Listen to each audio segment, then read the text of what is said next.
சந்தங்கள் பழவண்ணங்கள் உந்தன் வந்தங்கள் இனப்பாடுவே எண்ணங்கள் சங்கீதங்கள் என்றும் என்கின்ற சுகராகுங்கள் நீ செய்த நன்மைகள் எவ்வாறின் பெரியர்கள் என்றென்றும் நான் பாடுவேன் நீ செய்த நன்மைகள் எவ்வாறின் பெரியர்கள் என்றென்றும் நான் பாடுவேன் இயேசுவின் சந்நிதியில் மகிழ்வோம் வாருங்கள்.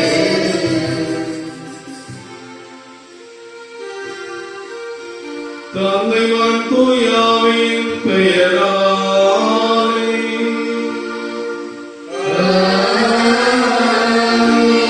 நம் ஆண்டவராகிய இயேசு கிறிஸ்துவின் அருளும் கடவுளின் அன்பும் தூய ஆவியின் தோழமையும் உங்கள் அனைவரோடும் இருப்பதாக.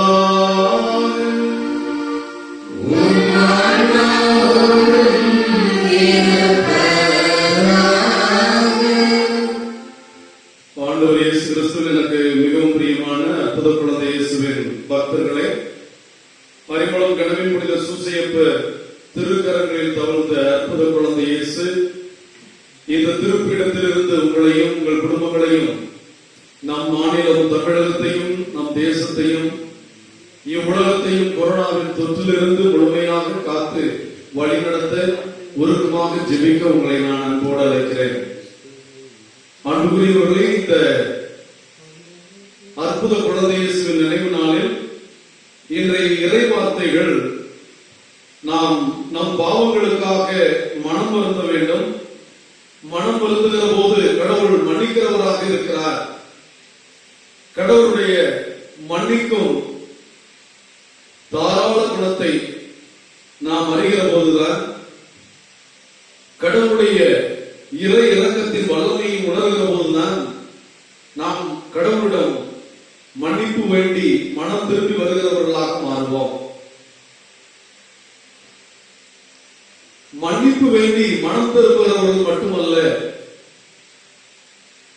மற்றவர்கள் மனம் திரும்பி மன்னிப்பு கேட்கும் போது நடந்ததை, அடைந்த காயத்தை, நம் நண்பர்களோ நம் எதிரிகளோ நமக்கு செய்த துரோகத்தை மனதில் நிறுத்திக் கொண்டு பகை பாராட்டாமல் மன்னிக்கின்ற மாண்பு மனம் திரும்பி மன்னிப்பு கேட்பதை விட மேலானது என்று நமக்கு சொல்லப்படுவதை பார்க்கிறோம். நம் ஆண்டவர் கற்பித்த ஜெபத்திலே கடைசியாக எங்களுக்கு தீமை செய்கிறவருடைய பாவங்களை நாங்கள் மன்னிப்பது போல எங்கள் பாவங்களை மன்னியும் என்று நாம் சொல்லுகிறோம். கடவுளிடம் பொய் சொல்லி ஜெபிக்கிறோம். நாம் யாரையும் மன்னிப்பதில்லை. யார் நமக்கு செய்த தீமைகளையும் நாம் மறப்பதும் இல்லை. ஆக நாம் மன்னிக்கப்படுவது நாம் பிறரை மன்னிக்கின்றதனுடைய அளவுகளின்படிதான் என்பதை ஆண்டவர் தன்னுடைய ஜெபத்திலே ஆண்டவரே கற்றுக் கொடுத்திருக்கிறார். ஆக கடவுளுடைய திருவுளம் என்ன என்பதைத்தான் தொடக்கத்திலே விண்ணகத்தில் நடக்கிற எல்லாம் மண்ணகத்திலும் நடப்பதாக, உம்முடைய சித்தம் விண்ணகத்திலே நிகழ்வது போல் மண்ணகத்திலும் நிகழ்வதாக என்று சொல்வது கடவுளுடைய சித்தம். கடவுள் மன்னிக்கிறவர். நான் பாவி இயேசுவே, தாவீதின் மகனே என் மீது இரங்கும், ஆண்டவரே நான் பாவி என் பாவங்களை மன்னியும் என்று கேட்ட எல்லாரும் மன்னிப்பு பெற்றார்கள். பழைய ஏற்பாட்டிலும் சரி புதிய ஏற்பாட்டிலும் சரி நம் கடவுள் மன்னிக்கின்ற கடவுளாக இருக்கிறார். அந்த மன்னிக்கின்ற கடவுள் தான் இரக்கம் உள்ளவராக இருப்பது போல தன்னுடைய பிள்ளைகளும் ஒருவர் மற்றவரிடத்தில் இரக்கம் காட்ட வேண்டும் என்பதை வெளிப்படுத்துவதை பார்க்கிறோம்.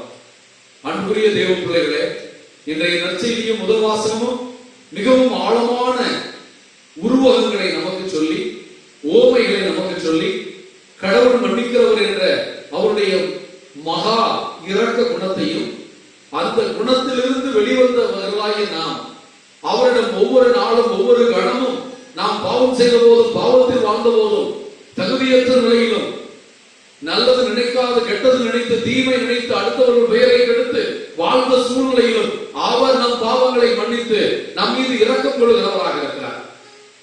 அந்த தேவனுடைய மக்களாகிய நாம் அவரிடமிருந்து ஒவ்வொரு நேரமும் இரக்கத்தையும் அருளையும் பாவ மன்னிப்பையும் பெற்று அவருடைய கிருபையில் வாழ்கிற நாம் நம்முடைய சகோதர சகோதரிகள், நம்முடைய குடும்ப உறுப்பினர்கள், நம் கூட பிறந்தவர்கள், நம்முடைய ஊர்க்காரர்கள், நம் பங்கை சேர்ந்தவர்கள், ஏன் நம் நண்பர்கள் கூட நம்முடைய பகையாளியாக வைத்திருப்போம்.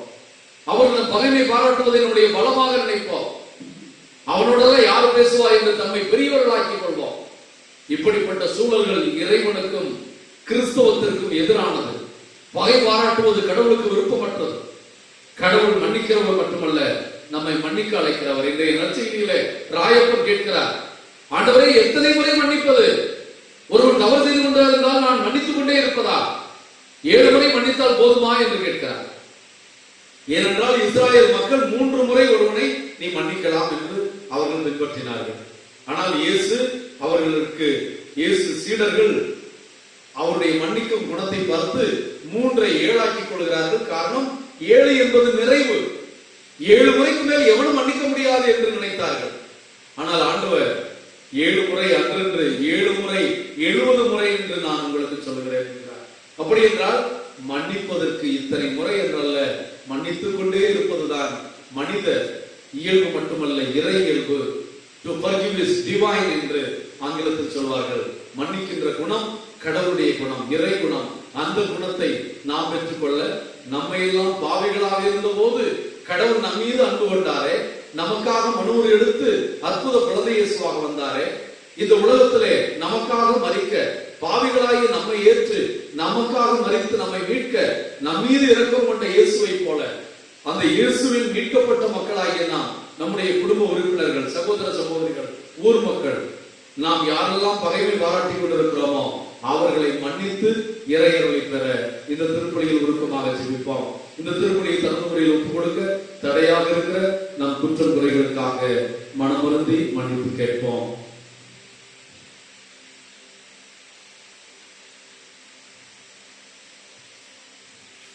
எல்லாம் வல்ல இறைவனிடமும் சகோதர சகோதரிகளிடமும் நான் பாவியை ஏற்றுக்கொள்கிறேன்.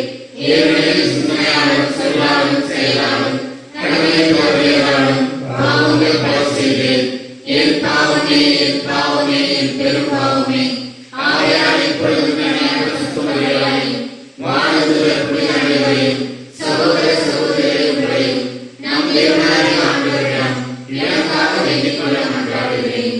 எல்லாம் உள்ள இறைவன் நம் மீது இரக்கம் வைத்து நம் பாவங்களை எல்லாம் மன்னித்து நாம் பங்கெடுக்கும் இந்த திருப்பலி வழியாக நம்மை முடிவில்லாத வாழ்வுக்கு அழைத்து செல்வாராக.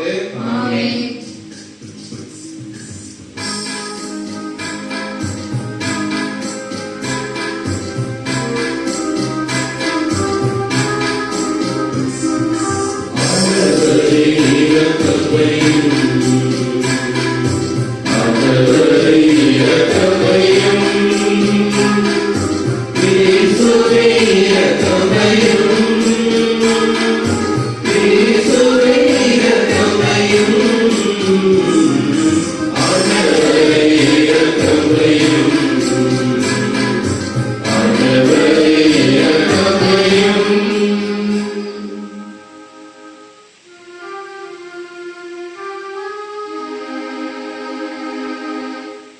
மன்றாடுவோமாக.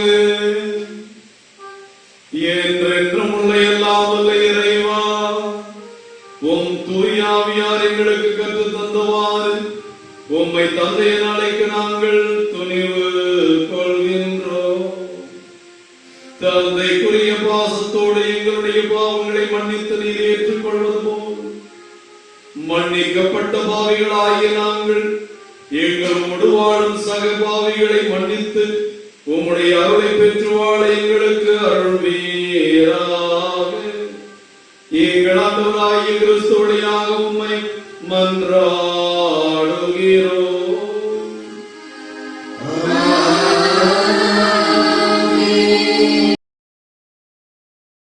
ஒருவர் போல் பொருட்களை தயார் செய்து வெளியேறு. இறைவாக்கினர் எசேக்கியேல் நூலிலிருந்து இன்றைய முதல் வாசகம். இயல் 12 இறைவனின் அருள்வாக்கு 1 தொடங்கி 12 முடிய. ஆண்டவரின் வாக்கு எனக்கு அருளப்பட்டது. மானிடா, கலகம் செய்யும் வீட்டாரிடையே நீ வாழ்கின்றாய். காண கண்கள் இருந்தும் அவர்கள் காண்பதில்லை, கேட்க செவிகள் இருந்தும் அவர்கள் கேட்பதில்லை, ஏனெனில் அவர்கள் கலகம் செய்யும் வீட்டார். மானிடா, நீயோ நாடு கடத்தப்படும் ஒருவர் போல் பொருட்களை தயார் செய்து கொண்டு அவர்கள் கண்ணெதிரே பகல் நேரத்தில் புறப்படு. உன் உறைவிடத்திலிருந்து வேறொரு இடத்திற்கு அவர்கள் கண்ணெதிரே நாடு கடத்தப்படுவர் போல் வெளியேறு. கலகம் செய்யும் வீட்டாராக இருப்பினும் ஒருவேளை அவர்கள் அதை கண்டுணரலாம். நாடு கடத்தப்படும் ஒருவர் போல் அவர்கள் கண்ணெதிரே பகல் நேரத்தில் உன் பொருட்களை எடுத்து வரும். மாலை வேளையில் அவர்கள் கண்ணெதிரே நாடு கடத்தப்படுபவர் போல் புறப்படு. அவர்கள் கண் முன்னே சுவரில் துளையிட்டு அதன் வழியாய் அவற்றை வெளிக்கொணர்வாய். அவர்கள் கண் முன்னே அவற்றை தோள் மேல் வைத்து இருள் சூழ்ந்ததும் வெளியே தூக்கிச் செல். நிலத்தை பார்க்காதபடி உன் முகத்தை மூடிக்கொள், ஏனெனில் இஸ்ரேல் வீட்டாருக்கு உன்னை ஓர் அடையாளமாக வைத்திருக்கிறேன். எனக்கு கட்டளையிட்டபடியே நான் செய்தேன். நாடு கடத்தப்படுகையில் கொண்டு போவது போல் என் பொருட்களை பகல் வேளையில் வெளிக்கொணர்ந்தேன். மாலையில் என் கைகளால் சுவரில் துளையிட்டேன். இருள் சூழ்ந்ததும் அவற்றை தோளில் தூக்கிக் கொண்டு அவர்கள் கண்முன்னே வெளியேறினேன்.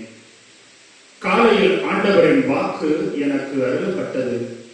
மானிடா, கலகம் செய்யும் வீடாகிய இஸ்ரேல் வீட்டார் உன்னிடம் நீ செய்கிறது என்ன என்று கேட்கவில்லையா? நீ அவர்களுக்கு சொல், எருசலேமில் இருக்கும் மக்கள் தலைவனையும் அவனுடன் இருக்கும் இஸ்ரேல் வீட்டார் அனைவரையும் குறித்து தலைவராகிய ஆண்டவர் இவ்வாறு கூறுகிறார். நீ சொல், உங்களுக்கு நான் ஓர் அடையாளமாய் இருக்கிறேன். நான் செய்தது போல் அவர்களுக்கும் செய்யப்படும். அவர்கள் நாடு கடத்தப்பட்டோராயும் சிறைப்பட்டோராயும் செல்வர். அவர்களின் தலைவன் இருளில் தோல் சுமையுடன் மதிலினோடே வெளியேறுவான். அவனை வெளிக்கொணர்வதற்காக மதிலை குடைவார்கள். கண்களால் நாட்டை பார்க்காதபடி அவன் தன் முகத்தை மூடிக்கொள்வான். ஆண்டவரின் அருள்வாக்கு. இறைவனுக்கு நன்றி.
அறிவுகள் எனது வாழ்வின் தெரிவுகள் அவற்றில் நான் நடந்தால் வெற்றியின் கனிகள் நீயே எனது வழி நீயே எனது வழி நீயே எனது வாழ்வு இயேசையா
ஆண்டவர்களோடு இருப்பாராக.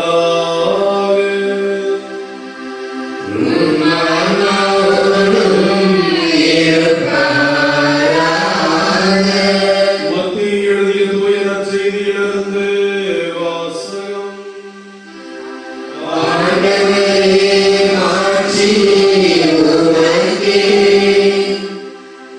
அதிகாரம் 18 இறைவார்த்தைகள் 21 19 அதிகாரம் முதல் வசனம் வரை. அக்காலத்தில் பேதுரு இயேசுவை நோக்கி, ஆண்டவரே, என் சகோதரர் சகோதரிகளுள் ஒருவர் எனக்கு எதிராக பாவம் செய்து வந்தால் நான் எத்தனை முறை அவரை மன்னிக்க வேண்டும்? 7 முறை மட்டுமா என கேட்டார். அதற்கு இயேசு அவரிடம் கூறியது, 7 முறை மட்டுமல்ல, 70 தடவை 7 முறை என நான் உனக்கு சொல்லுகிறேன். விண்ணரசை பின்வரும் நிகழ்ச்சிக்கு ஒப்பிடலாம். ஒரு அரசர் தம் பணியாளர்களிடம் கணக்கு கேட்க விரும்பினார். அவர் கணக்கு பார்க்க தொடங்கிய பொழுது அவரிடம் 10,000 தாலந்து கடன்பட்ட ஒருவனை கொண்டு வந்தனர். அவன் பணத்தை திரும்பிக் கொடுக்க இயலாத நிலையில் இருந்தான். தலைவரோ அவனையும் அவன் மனைவி மக்களோடு அவனுக்குரிய உடைமைகள் யாவற்றையும் விற்று பணத்தை திருப்பி அடைக்க ஆணையிட்டார். உடனே அப்பணியாளர் அவர் காலில் விழுந்து பணிந்து, என்னை பொறுத்தருள்க, எல்லாவற்றையும் உமக்கு திருப்பி தந்து விடுகிறேன் என்றான். அப்பணியாளரின் தலைவர் பரிவு கொண்டு அவனை விடுவித்து அவனது கடன் முழுவதையும் தள்ளுபடி செய்தார். ஆனால் அப்பணியால் வெளியே சென்றதும் தன்னிடம் 100 தெனாரியம் கடன்பட்டிருந்த உடன்பணியாளர் ஒருவரை கண்டு, நீ பட்ட கடனை திருப்பித்தா என கூறி அவரை பிடித்து கழுத்தை நெரித்தார். உடனே அவனுடைய உடன்பணியாளர் காலில் விழுந்து, என்னை பொறுத்தருள்க, நான் திருப்பி கொடுத்து விடுகிறேன் என்று அவனை கெஞ்சி கேட்டார். ஆனால் அவன் அதற்கு இசையாது கடனை திருப்பி அடைக்கும் வரை அவரை சிறையில் அடைத்தான். அவருடைய உடன்பணியாளர்கள் நடந்ததை கண்டபோது மிகவும் வருந்தி தலைவரிடம் போய் நடந்தவற்றையெல்லாம் விளக்கி கூறினார்கள். அப்போது தலைவர் அவனை வரவழைத்து, பொல்லாதவனே, நீ என்னை வேண்டிக் கொண்டதால் அந்த கடன் முழுவதையும் உனக்கு தள்ளுபடி செய்தேன். நான் உனக்கு இரக்கம் காட்டியது போல் நீ உன்னுடன் உடன்பணியாளருக்கு இரக்கம் காட்டியிருக்க வேண்டாமா? வேண்டும் அல்லவா என்று கேட்டார். அத்தலைவர் சினம் கொண்டவராய் அனைத்து கடனையும் அவன் அடைக்கும் வரை அவனை வதைப்போரிடம் ஒப்படைத்தார். உங்களுள் ஒவ்வொருவரும் தம் சகோதர சகோதரிகளை மனமாற மன்னிக்காவிட்டால் விண்ணகத்தில் இருக்கும் என் தந்தையும் உங்களை மன்னிக்க மாட்டார். இயேசு இவ்வாறு உரையாற்றி முடித்த பின்பு கலிலேயாவை விட்டு அகன்று யோர்தானுக்கு அப்பால் உள்ள யூதேய பகுதிகளுக்குள் சென்றார். இது ஆண்டவரின் அருள்வாக்கு. இயேசுவே உமக்கு புகழ். ஆண்டவர் இயேசு கிறிஸ்துவில் எனக்கு மிகவும் பிரியமான அற்புத குழந்தை இயேசுவின் அன்பு பக்தர்களே, மனித வாழ்வு அழகானது, அபூர்வமானது. அன்பு மயப்படும் போது மனித வாழ்வு ஆனந்தமாக மாறுகிறது. மனித வாழ்வை அன்பு தவிர வேறு எது ஆட்சி செய்தாலும் அங்கே நிம்மதியும் நிறைவும் இருக்க போவதில்லை. இந்த அன்பு உண்மையான மன்னிக்கும் குணத்தில் இருந்துதான் உருவாகிறது. மனிதனுடைய சிந்தனை ஓட்டத்திலே, அவனுடைய செயல்பாட்டிலே அவன் மிகவும் கடினமாக உணர்கின்ற ஒரு செயல் தனக்கு தீமை செய்தவர்களை மன்னிப்பது. அதுவும் தன்னோடு நெருக்கமாக இருந்தவர்கள், உடன் பிறந்தவர்கள், உறவினர்கள், பெற்ற தாயே, பெற்ற தகப்பனே, பிறந்த பிள்ளையே தங்களுக்கு தீமை செய்கிற போது அதை மன்னிப்பது என்பது அவனுக்கு மிகவும் கடினமாக காரியமாக இருக்கிறது. வளர்த்த கிடாயே மார்பில் பாய்ந்தது போல இருக்கிறது. அன்பு செய்த என் இதயத்தில் அவன் ஈட்டியால் குத்தி அவன் இதயத்தை கூறு போட்டு விட்டான். இப்படி மன்னிக்க முடியாமல் தவிக்கிறவர்கள் இன்றைய சமுதாயத்தில் நிறைய பேர் இருக்கிறார்கள். நாம் மன்னிக்க முடியாதவர்கள் என்று நாம் சொல்லும் போது ஏதோ நம்முடைய பகைவர்கள் என்று நாம் நினைக்க வேண்டாம். மன்னிக்கப்படாத மனைவிமார்கள் எத்தனை பேர் இருக்கிறார்கள்? மன்னிக்கப்படாத கணவன்மார்கள் எத்தனை பேர் இருக்கிறார்கள்? குடும்ப உளவியல் அல்லது மனநல மருத்துவரிடம் நாம் சென்றால் மனைவிகளுக்கு பல நோய்கள் இருக்கும். இந்த நோய்களுக்கெல்லாம் காரணம் அவர் வாழ்க்கையில் சந்தித்த கடினமான காரியங்கள், கணவன் செய்த துரோகங்கள், கணவனால் ஏற்பட்ட உள்மன காயங்கள். இதெல்லாம் மனைவியினுடைய மனதை பாதித்தது, கொஞ்சம் கொஞ்சமாக உடல் நலனையும் பாதித்திருக்கும்.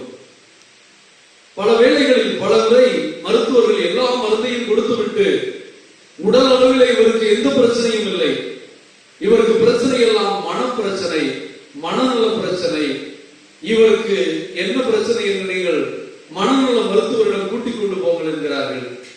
ஆக மனநலம் பாதிக்கப்பட்டவர்கள் பைத்தியக்காரர்கள் அல்ல. தாங்க முடியாத, எல்லாருக்கும் ஒரு எல்லை இருக்கிறது. There is a tempo in every person for patience. பொறுத்துக் கொள்ளக்கூடிய காரியங்களை பொறுத்துக் கொள்வார்கள். பொறுத்துக் கொள்ள முடியாத காரியங்கள் மறுபடியும் மறுபடியும் நடக்கும் போது அவர்கள் உள்ளம் உடைந்து போகிறது. மன பலம் இழந்து போகிறார்கள், மன உரம் இழந்து போகிறார்கள், என்ன வாழ்க்கை என்று நம்பிக்கை இழந்து விடுகிறார்கள். அப்படி மன பலம் இழக்கிற போது அவர்கள் மிகவும் பலகீனமாக மாறிவிடுகிறார்கள். உண்பதில்லை அல்லது அதிகமாக உண்பார்கள், உறங்குவதில்லை, அவர்கள் மனதை ஏதாவது பாதித்துக் கொண்டே இருக்கும். இப்படி அவர்கள் வாழ்க்கையிலே பல நோய்கள் வந்து கடினப்படுவதை பார்க்கிறோம். அன்புக்குரிய தேவ பிள்ளைகளே, இன்றைய அற்புத குழந்தை இயேசு இந்த நாளில் நமக்கு தரப்பட்டிருக்கிற இறை வார்த்தைகளை நாம் பார்க்கிற போது, இன்றைய முதல் வாசகத்திலே இறைவாக்கினர் எசேக்கியேலை ஆண்டவர் கேட்டுக்கொள்கிறார். இந்த மக்களை நான் மிகவும் அன்பு செய்தேன், எகிப்திலிருந்து இவர்களை மீட்டுக் கொண்டு வந்தேன், ஒன்றுமில்லாத பாலைவனத்திலே இவர்களுக்கு நீர் கொடுத்து உணவு கொடுத்து மாமிசங்களை கொடுத்து பகைவர்களிடம் பாதுகாத்து 40 ஆண்டுகள் செங்கடலை கடக்க செய்து எல்லா சூழ்நிலைகளிலும் இவர்களை காத்தேன். ஆனால் இந்த மக்கள் எனக்கு தந்ததோ காயம்தான். அவர்கள் மனமோ நம்மை விட்டு அகன்று போனது. கெட்டவர்கள் மானிடா, கலகம் செய்யும் இம்மக்கள் என்று ஆண்டவர் சொல்லுகிறார். ஆக அன்பு செய்த மக்கள் மறுபடியும் அன்பு செய்யாத போது ஆண்டவர் வருத்தத்திற்குள்ளாகிறார். அவர்களை மன்னிக்கிறவர் தான் அவர். ஆனால் இந்த மக்கள் மனமாறவில்லை என்றால் எப்படி தண்டிக்கப்படுவார்கள் என்பதை நீ போய் சொல் என்கிறார். ஆண்டவருடைய மனநிலை நீங்க பாருங்களேன். தப்பு செய்தவர்களை தண்டித்து விட வேண்டியதுதானே, அழித்து விட வேண்டியதுதானே. இந்த உலகத்தில் கெட்டவர்களை அழிப்பது கடவுள் தவறில்லை என்றுதானே சொல்லுகிறார்கள். நல்லவர்கள் வாழ வேண்டும், கெட்டவர்கள் அழிய வேண்டும் என்றுதானே மனிதர்கள் விரும்புகிறார்கள். எல்லா மதங்களும் தீயவர்களை அழிக்கின்றதுதான் நல்ல தெய்வம் என்றுதானே சொல்லுகிறார்கள். ஆனால் நம்முடைய கடவுளுடைய அந்த இயல்பை பாருங்கள். எசேக்கியேலை கூப்பிடுகிறார், நீ ஒரு நாடு கடத்தப்பட்டவனை போல நாடகம் போடு, இந்த ஊரை விட்டு உன்னை நாளை வெளியே போய்விட வேண்டும் என்று சொல்லிவிட்டால் நீ எந்த பொருள் எல்லாம் எடுத்துக்கொண்டு எப்படி இந்த ஊரை விட்டு நாடு கடத்தப்படுவாயோ அதுபோல உனக்கு வேண்டியதை எடுத்து வைத்துக் கொண்டு மக்கள் எல்லாரும் பார்க்கிறபடி நீ நாடு கடத்தப்பட்டவனை போல் போ. அப்படி நீ போவதை பார்த்தால் போகிற போது எருசலேம் சுவற்றிலே ஒரு துளையிடு.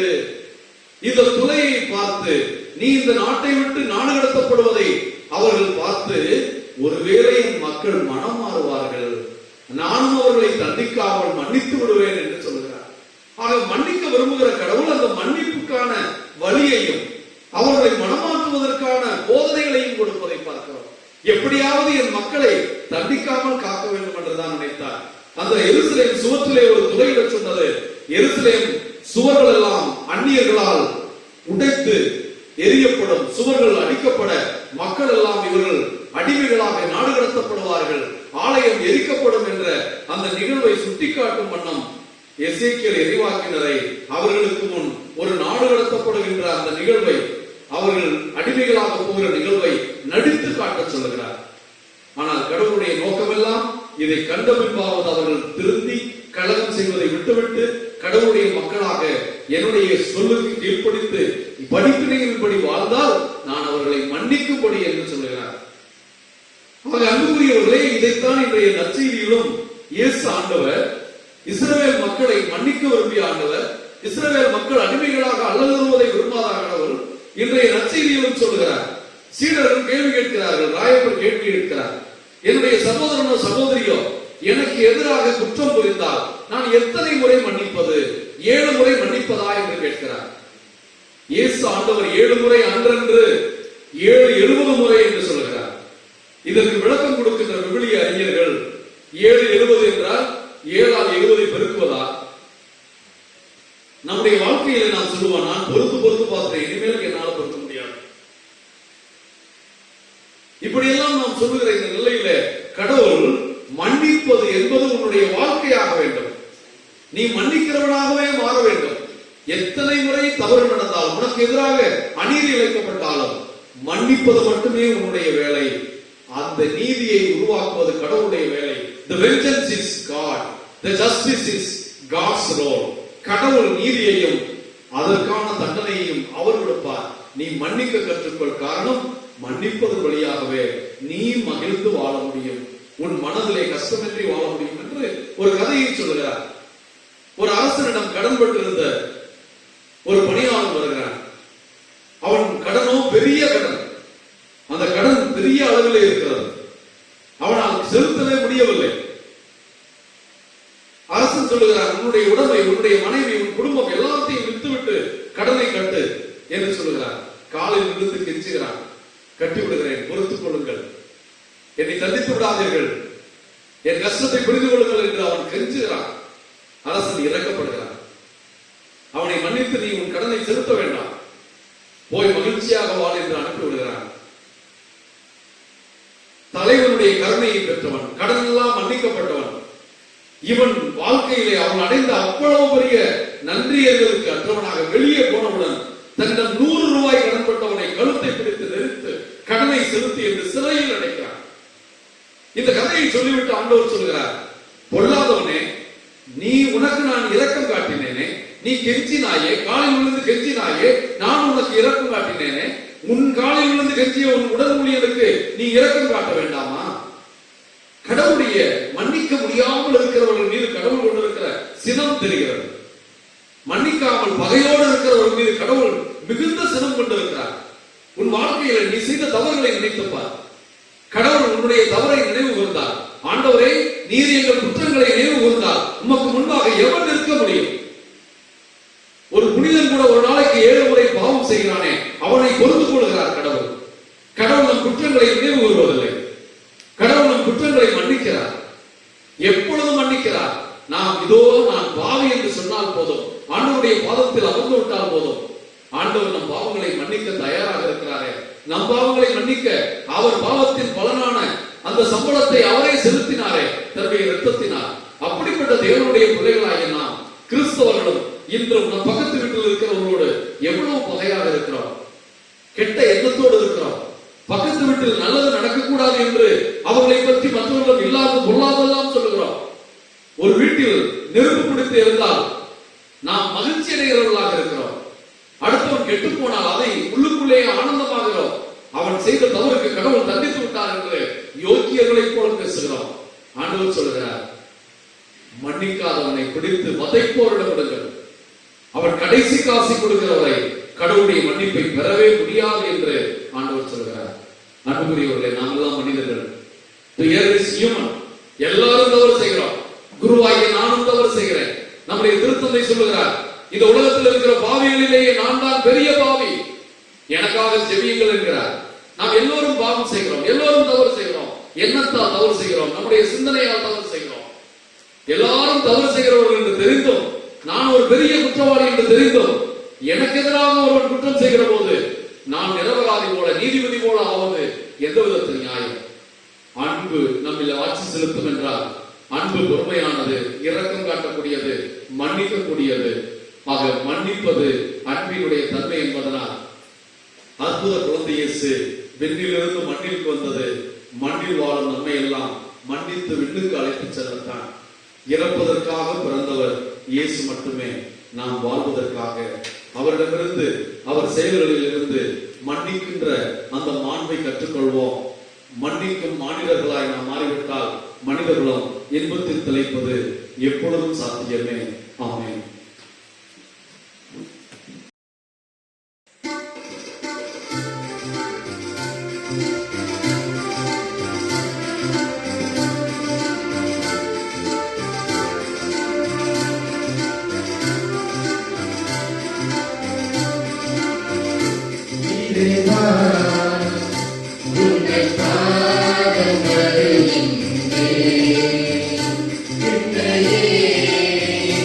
உன்னை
எல்லாம் வல்லமையாகிய கடவுளுக்கு ஏற்றதாகும்படி ஜெபியுங்கள். ஆண்டவர் தம் பெயரின் புகழ்ச்சிக்காகவும் மாட்சிக்காகவும் நமது நன்மைக்காகவும் புனித பிள்ளைகளை அனைத்து நலனுக்காகவும் உமது கையிலிருந்து இவரை ஏற்றுக்கொள்வாராக. ஆண்டவரே, உமது திருஅவையின் காணிக்கைகளை மகிழ்வுடன் ஏற்றருள உம்மை தயவாய் வேண்டுகின்றோம். உமது இரக்கத்தால் நீர் எங்களுக்கு அளித்த காணிக்கைகளை உமது ஆற்றலால் எங்கள் மீட்பின் மறை நிகழ்வுகளாக மாறச் செய்வீராக. எங்கள் ஆண்டவராகிய கிறிஸ்து வழியாக உம்மை மன்றாடுகிறோம்.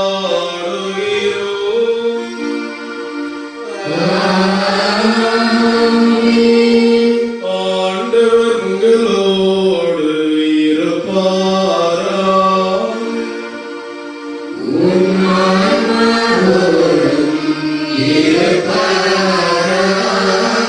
இதையும் விளையாடுவரிடம் எழுப்புங்கள்.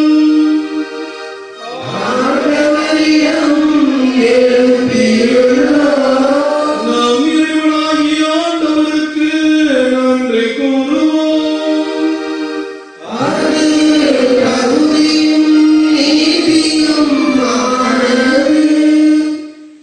ஆண்டவரே, தூயவரான தந்தையே, உம் அன்பார்ந்த மகன் இயேசு கிறிஸ்து வழியாக என்னாலும் இவ்விடத்திலும் நாங்கள் உமக்கு நன்றி செலுத்துவது மெய்யாகவே தகுதியும் நீதியுமாகும், எங்கள் கடமையும் மீட்புக்குரிய செயலுமாகும். உம் வார்த்தையான அவருடையாக அனைத்தையும் படைத்தீர். அவரையே மீட்பராகவும் ஈடேற்றுவோராகவும் எங்களுக்கு அனுப்பினீர். அவர் தூய ஆவியார் உடலெடுத்து கன்னிமரியாவிடமிருந்து பிறந்தார். அவர் ஒரு திருவுளத்தை நிறைவேற்றி புனித மக்களை உமக்கு பெற்றுத்தர தம் கைகளை விரித்து பாடுபட்டார். இவ்வாறு அவர் சாவை வென்று உயிர் பூண்டென விளங்கச் செய்தார். ஆகவே வானதூதருடன் புனித நினைவுடன் நாங்களும் ஒன்று சேர்ந்து உம்மை புகழ்ந்து போற்றி ஒரே குரலாய் பாடுவதாவது: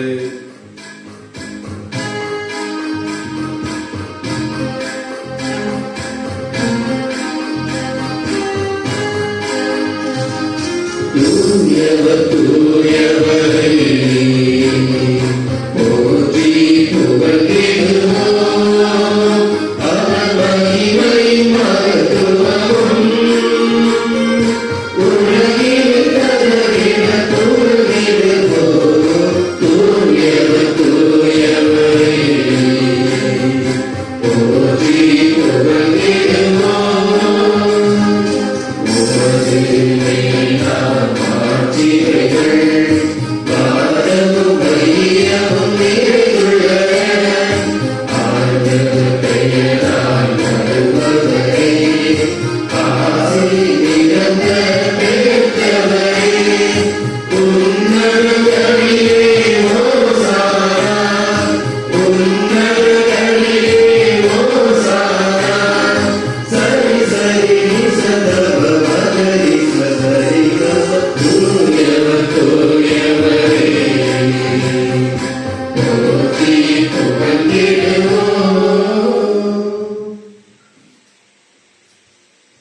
அன்புக்குரியவர்களே, திருப்பலியின் மையமான நேரம்,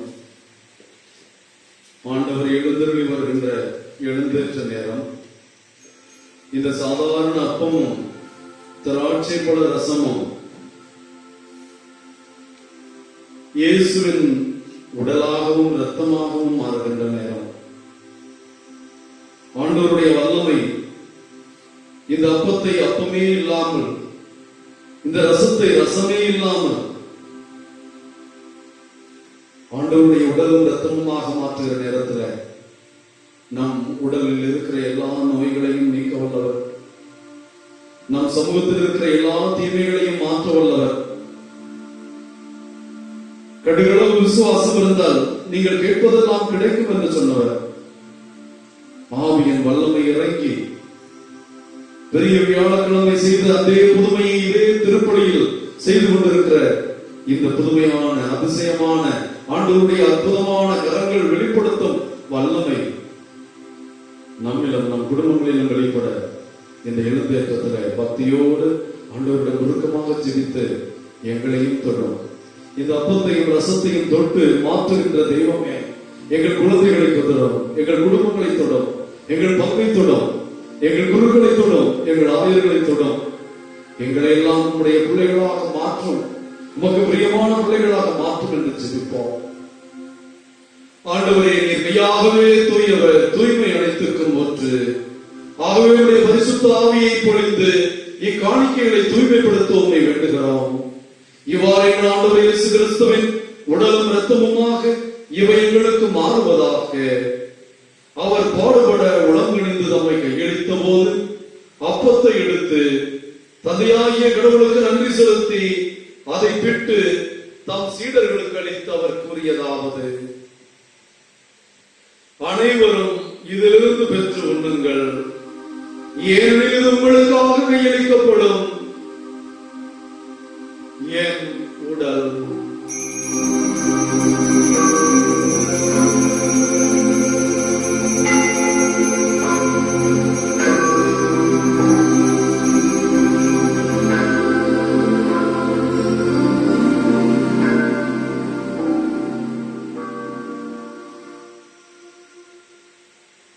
அவ்வண்ணமே இரவு விருந்தை அருந்தியதும் கிண்ணத்தை எடுத்து மீண்டும் உமக்கு நன்றி கோரி தம் சீடர்களுக்கெல்லாம் கொடுத்து அவர் கூறியதாவது: அனைவரும் இதிலிருந்து பெற்று பருகுங்கள், ஏனெனில் இது புதிய நிலையான உடன்படிக்கைக்குரிய என் இரத்தத்தின் கிண்ணம்.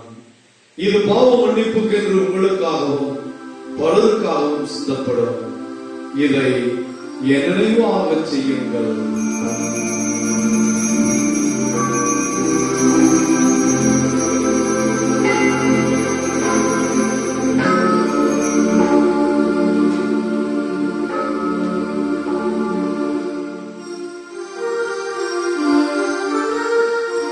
இறை நம்பிக்கையின் மறைபொருள்.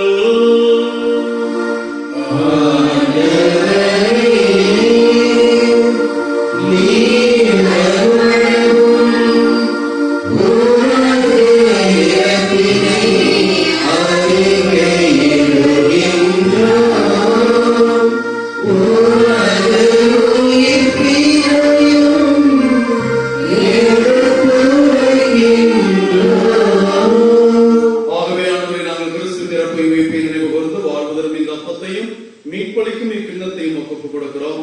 உம் திருமணம் என்று ஊழியம் புரிய தகுந்தவர்களை ஏற்றுக்கொண்டு எனவே உமக்கு நன்றி செலுத்துகிறோம். மேலும் கிறிஸ்துவின் உடலின் இரத்தத்திலும் பங்கு கொள்ளும் எங்களை தூய ஆவியார் ஒன்று சேர்க்க வேண்டும் என நம்மை தாழ்மையுடன் மன்றாடுகிறோம்.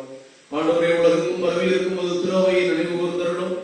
எங்கள் பரிசுத்த திருத்தந்தை பாப்பரசர் பிரான்சிஸ், எங்கள் ஆயர் தேவதாஸ் அம்ப்ரோஸ், எல்லா திருநிலைகளாய அனைவரையும், இந்த திருப்பலியில் கலந்து கொள்ளும் உம் மக்களையும், இந்த திருப்பலியை சமூக வலைதளத்திலே பார்த்து உம்மிடம் வல்லமைக்காக ஜெபிக்கிற ஒவ்வொரு குடும்பத்தையும் அற்புத குழந்தை இயேசு வழியாக ஆசீர்வதிக்கும்படியாய் அறிமுகம் திருத்தலத்திலிருந்து நாங்கள் ஜெபிக்கிறோம். உயிர் திருவோம் என்று எதிர்நோக்கோடு துயில் கொள்ளும் எல்லா சகோதர சகோதரிகளையும், இந்த கொரோனா தொற்றிலே மரித்த பிள்ளைகளையும், எங்கள் குடும்பங்களில் மரித்த குடும்பங்களையும், அவருடைய ஆன்மாக்களையும் விண்ணக ராஜ்யத்தில் ஏற்றுக்கொள்ளும்.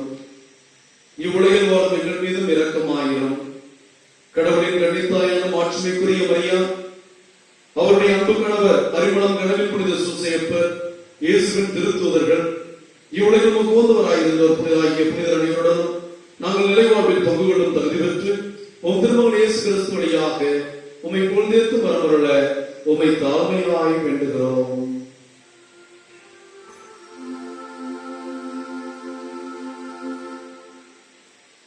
இவர் வழியாக இவரோடு இவரில் எல்லாம் வல்ல இறைவனாகிய தந்தையே, தூயாவின் ஒன்றிப்பில் எல்லா புகழும் ஆட்சியும் என்றென்றும் உமக்கு உரியதே.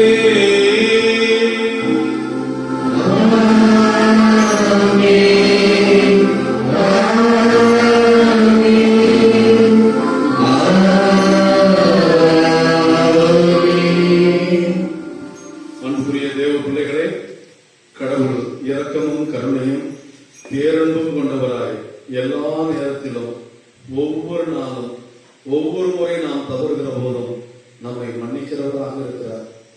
மன்னிக்க முடியாமல் தவிக்கிற பிள்ளைகள், பகை உணர்வோடு வாழ்ந்து கொண்டிருக்கிற பிள்ளைகள், பகை பாராட்டி கொண்டிருக்கிற பிள்ளைகள், மனதிலே வர்மத்தை வைத்து பழிவாங்க வேண்டும் என்று இருக்கிற எல்லா பிள்ளைகளையும் இறைவனுடைய இதயம் இழகச் செய்து அன்பிலே அனைவரையும் மன்னித்து அன்புறவில் வாழக்கூடிய வரத்திற்காக நம் கரங்களை விரித்து இரக்கமுள்ள நம் வானக தந்தையை நோக்கி ஜெபிப்போம்.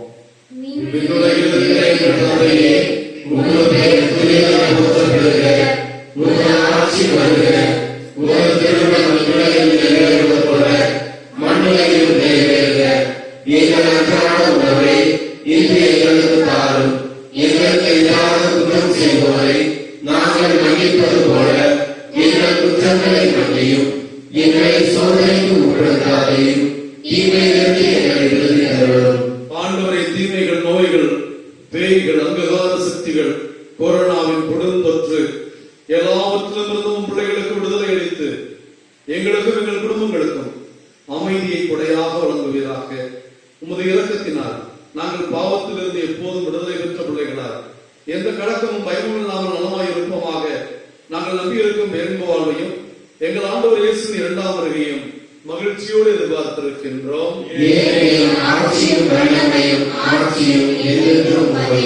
ஆண்டவராய இயேசு கிறிஸ்துவே, அமைதியை உங்களுக்கு விட்டுச் செல்கிறேன், என் அமைதியை உங்களுக்கு தருகிறேன், என் சமாதானத்தை உங்களுக்கு தருகிறேன் என்று உம் சீடர்களுக்கு வாக்களித்தீரே. எங்கள் குற்றங்கள், குறைகள், பாவங்களை பாராமல், மன்னிக்க முடியாமல் தடுமாறிக் கொண்டிருக்கிற எங்களுடைய இயலாமையை கண்ணோக்காமல் எங்களுக்கும் எங்கள் குடும்பங்களுக்கும் ஒற்றுமையும் அமைதியும் அளித்துள்ள திருவிழம் கொண்டீராக. என்றென்றும் வாழ்ந்து ஆட்சி செய்கின்றவர் நீரே. ஆண்டவர் இயேசு கிறிஸ்துவின் அமைதி உங்கள் அனைவரோடும் இருப்பதாக.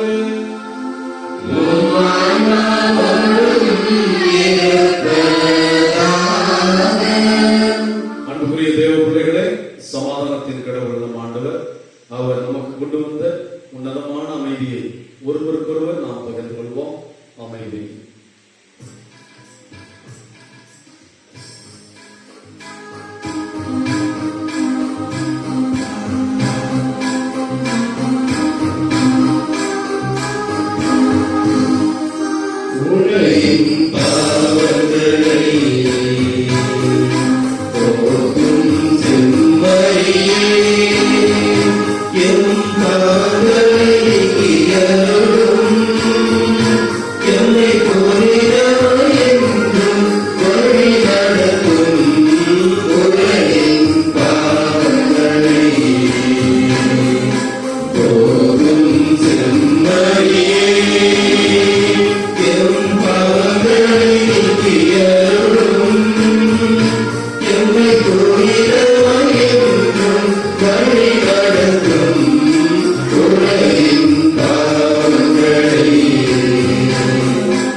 அன்பார்ந்த தேவ பிள்ளைகளே,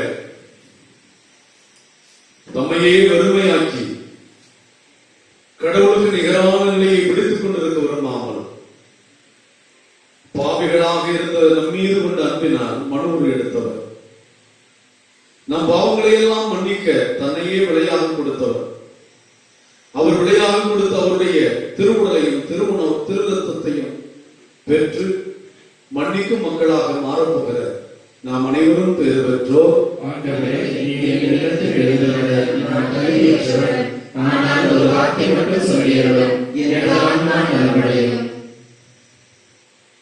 கிறிஸ்துவின் திருவுடலும் திருரத்தமும் இதை உட்கொள்ளும் எனக்கும் உங்களுக்கும் நித்திய வாழ்வளிப்பதாக.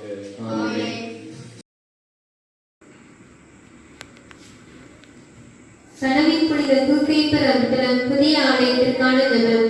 வானக தந்தையே, அறிவன் கடலின் புனித தூக்கைப்பர் பங்கின் மீதும் அருத்தலத்தின் இறைமக்கள் மீதும் பொழிந்து வரும் ஒரு கிருபைக்காகவும் ஆசீர்வாதத்திற்காகவும் நன்றி கூறுகிறோம்.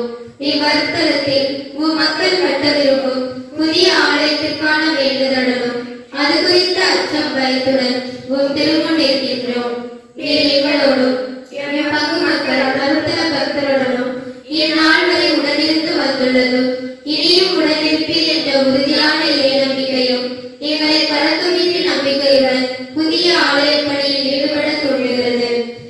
எங்களுடன் இருந்து எங்களை வழிநடத்தி என் பங்கிற்கு கட்டித்தர போகும் அழகானதொரு ஆலயத்திற்காக உம்மை போற்றி புகழ்கின்றோம்.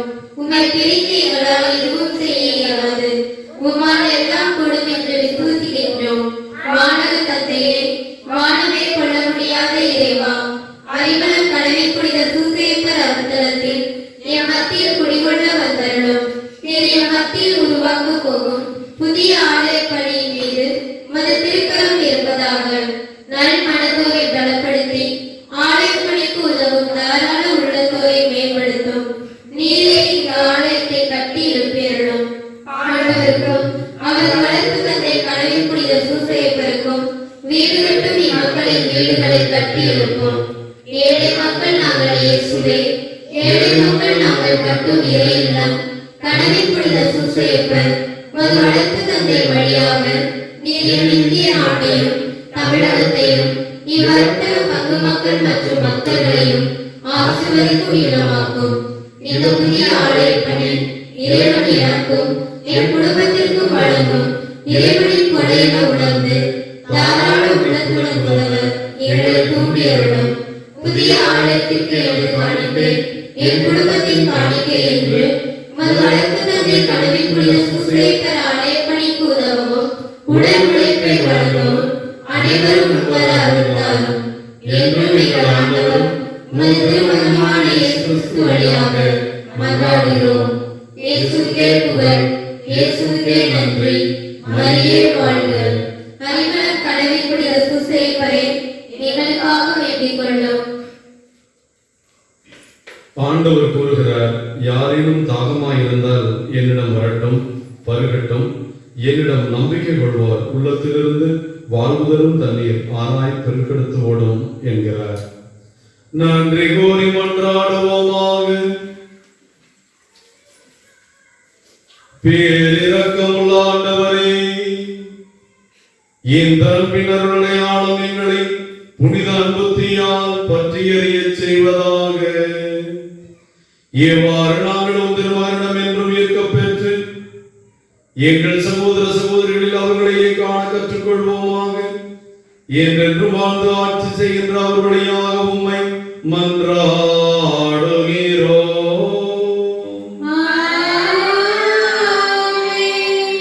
அன்புக்குரிய தேவ பிள்ளைகளே, இந்த நாள் முழுவதும், இந்த வாரம் முழுவதும் ஆண்டவர் நம்மை ஆசீர்வதித்தது போல இந்த நாளும் ஆசீர்வதிப்பார். இம்மட்டும் கைவிடாத தேவன் இனியும் கைவிட மாட்டார். நம்முடைய கஷ்டமான சூழ்நிலைகளில் நம்மை கடந்து வர செய்திருக்கிறார். நமக்கு முன்னால் இருக்கிற கஷ்டமான சூழ்நிலைகளையும் இலகுவாக மாற்றக்கூடியவர் நம் தேவன். ஆகவே அந்த தேவனை நோக்கி நாம் குடும்பமாக ஜெபிப்போம். நம் குடும்பங்களை, நம் குடும்பத்து பிள்ளைகளை, நம்முடைய பங்கை, மறை மாவட்டத்தை, மாநிலத்தை, நாட்டை, உலக திருச்சபையை, உலக மக்கள் அனைவரையும் இந்த நேரத்திலே அந்த இயேசுவின் இதயத்திற்கு ஒப்பு கொடுப்போம். எங்கள் அன்பின் பரலோக பிதாவே, உம்முடைய இரக்கத்தையும் உம்முடைய வாஞ்சையையும் உம்முடைய கிருபையையும் உம்முடைய பாதுகாக்கும் பண்பையும் ஆண்டவரே, நீர் எங்கள் மீது எவ்வளவு இரக்கமுள்ள தேவனாய் இருக்கிறீர் என்பதை உம் திருமகன் வழியாக உங்கள் வானக தந்தை இரக்கமுள்ளவராய் இருப்பது போல நீங்களும் இரக்கமுள்ளவராய் இருங்கள் என்று சொன்னீரே அப்பா. ஆண்டவரே, எங்களுடைய வழிபாடுகளை விட மனிதனுடைய தேவை, மனிதனுடைய பிரச்சனைகளை நாங்கள் மனம் கொண்டு உம் திருமகனை போல் பார்க்கக்கூடிய வாஞ்சையை கூட துன்பப்படுகிறவர்களை நோக்கி அவர் ஓடி உதவி செய்தார். தன்னிடம் ஓடி வந்த நோயாளிகளை எல்லாம் குணப்படுத்தினார்.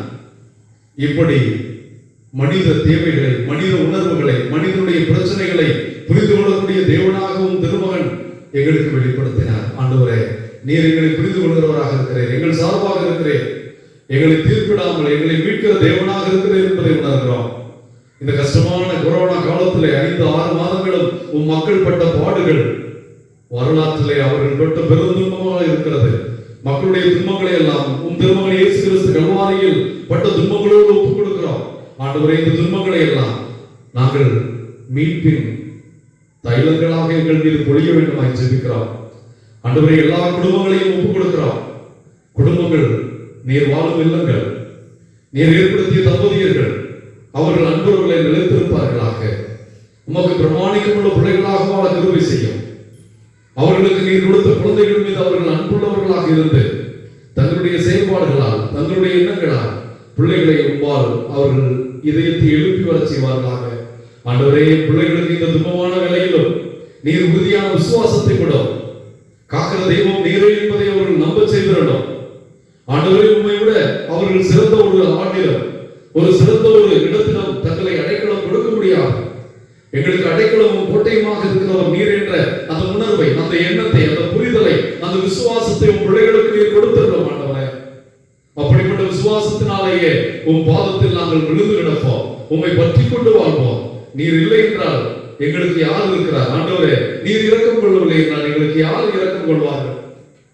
அன்றும் சீடர்களை குற்றம் சுமத்திய பரிசேயர்களிடம் அவர்களுக்காக பரிந்து பேசி, சட்டம் மனிதனுக்காகத்தானே ஒழிய மனிதன் சட்டத்திற்காக அல்ல என்று சொல்லி வானக தந்தையின் இரக்கத்தை கொண்டு சட்டங்களை விட இரக்கத்தையும் அன்பையுமே விரும்புவதாக சொன்ன எங்கள் வல்லமையுள்ள தேவனே, எங்களுடைய மறை சட்டங்களோ தனிப்பட்ட சட்டங்களோ விட நாங்கள் ஒவ்வொருவரையும் அன்பினால் ஆள, அன்பினால் நடத்த, அன்பினால் அரவணைத்துக் கொள்ள, எங்கள் குடும்பங்கள் அன்பு சமூகங்களாக மாற, அன்பினால் பிள்ளைகள் ஆசீர்வதிக்கப்பட, அன்புக்கு எதிராக செய்யப்படுகிற எல்லா பாவங்களும் மன்னிக்கப்பட, ஆண்டவரே, எங்கள் குடும்பத்தில் எங்களால் யாருக்கும் கண்ணீர் வராத வண்ணம் நாங்கள் மகிழ்ச்சியின் தைரியத்தையும் கொண்டு வருகிற பிள்ளைகளாக இருக்க உன் சீடர்களோடு இருந்தது போல, உன் நோயாளிகளை தேடி வந்த நோயாளிகளோடு இருந்தது போல, ஆயிரமில்லா ஆடுகள் போல இருந்த மந்தையாகிய இஸ்ரவேல் மக்களோடு இருந்தது போல எங்களோடும், என் பிள்ளைகளோடும், எங்கள் குடும்பத்தோடும், எங்கள் பங்கு மக்களோடும், எங்கள் மறை மாவட்டத்தோடும் உம்மை ஏறெடுத்து பார்க்கிற உன் பிள்ளைகள் ஒவ்வொருவருக்கும் அடைக்கலான் குருவிகளுக்கு தஞ்சமும், தகைகளான் குருவிகளுக்கு உணவு கொடுக்கிற உம்முடைய வாஞ்சியும் கிருபையும் இந்த நாளும் வருகின்ற கடினமான நாட்களிலும் எங்களோடு இருந்து எங்களை ஆசீர்வதிக்க வேண்டும் என்று இந்த ஜெபங்களை எல்லாம் எங்கள் பாதுகாவலர் கடவுள் புனித சூசையின் வழியாக உம்மை நோக்கி எழுப்புகிறோம். எங்கள் நல்ல பிதாவே, ஆண்டவர்களோடு இருப்பாராக.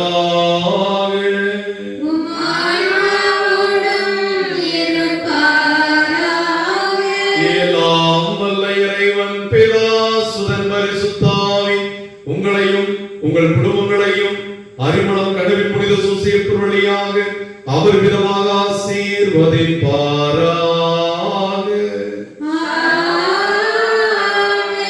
நம் இல்லங்களும் நம் உள்ளங்களும் சட்டங்களையும் சம்பிரதாயங்களையும் விட அன்பையும் விசுவாசத்தையும் மேன்மையாக கொண்டு வாழ சென்று வாழுங்கள். திருப்பலி நிறைவேறிற்று.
இயேசுவே நன்றி, இயேசுவே ஆண்டவர், இயேசுவின் ரத்தம் ஜெயம், மரியே வாழ்க, கடவுளின் புனித சூசையப்பரை பிதா, சுதன், பரிசுத்த ஆவியின் பெயராலே ஆமென்.